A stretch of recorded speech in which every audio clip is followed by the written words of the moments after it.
કોમલ પંકજભાઈ દેસાઈની ઘરવાળી છું. મારે તમારા આપ સૌ મીડિયાવાળાને એ જ કહેવું છે કે અર્ચના જોશી નામના શિક્ષિકાએ જે હમણાં ફરિયાદ નોંધાયેલી મારા ઘરવાળાના ખિલાફમાં એ ખોટી નોંધાયેલી હતી, જેના પુરાવા બધા જ અમારી પાસે છે. પણ એ કોર્ટમાં સાબિત થાય એની પહેલાં જ એમને સોશિયલ મીડિયામાં ને એમાં વાયરલ કરી દીધેલું. એના કારણે મારા ઘરવાળા 2 દિવસથી લાપતા હતા.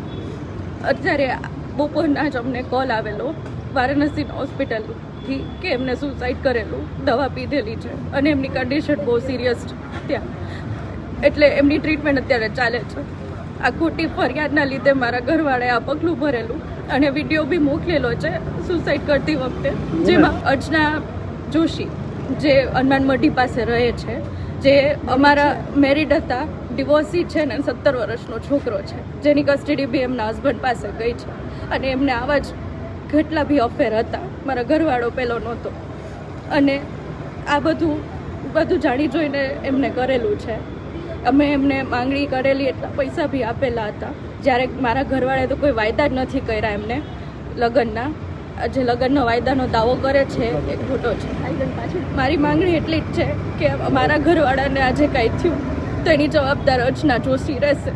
અને તમામ મીડિયાવાળાને હું કહું છું કે મારા ઘરવાળો જ્યારે સાબિત ન થયું કોર્ટમાં કે એને આ અપરાધ કર્યું છે કે એને આવી રીતે કર્યું હતું, એની પહેલાં જ તમે એમને વાયરલ કરી દેતા, અમારી બદનામી કરેલી, એના લીધે આ પગલું ભરેલું છે. પોલીસ કમિશનરને બધાને એ જ અરજી છે કે અમારી અરજી બી સાંભળો, કે અમારા જે પુરાવા છે એ મોકો આપો અમને, તમને પેશ કરવાનો, જેમાં આ બધા પ્રૂફ છે અમારી પાસે કે મારા ઘરવાળે કાંઈ નથી કરેલું.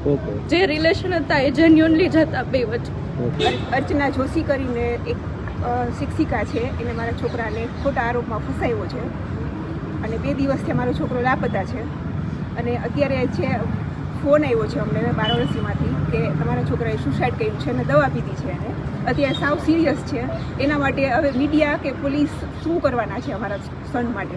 અમારી રીતે બધી ટ્રાય કરશું અમે, અમારી જેટલી જરૂર હોય એ તમે અમને કહો, અમે તાત્કાલિક અમે તમને સહાય કરશું. અમે એટલે બને ત્યાં સુધી અર્ચના જોશી છે એને તમે પૂછો કે આ તમે શા માટે કરો છો, કેમ કે અમે એને જ્યારે અમને કીધું હતું કે અમને એને કીધું હતું કે અમારે સમાધાન કરવું છે, સમાધાન માટે અમે કીધેલું છે કે પોલીસ સ્ટેશનની હાજરીમાં અમે સમાધાન કરીએ, તો એને ના પાડી કે અમારે પોલીસ સ્ટેશનની હાજરીમાં સમાધાન નથી કરવું, અમારે બહાર કરવું છે. અમે અમારી રીતે બધી ટ્રાય કરેલી છે, પણ એને કોઈ જાતનું સમાધાન કરવું જ નહોતું. એને FIR જ કરવી. પૈસાની માગણી અમારી પાસે કરેલી હતી, એટલે એક વખત અમે 4 લાખનો ચેક આપેલો છે અને એકવાર અમે 40,000નો ચેક આપેલો છે. એને એમને ઓનલાઈન જ આપેલા છે. અર્ચના જોશીના ઘરે જઈને અમે આપી આવ્યા છે.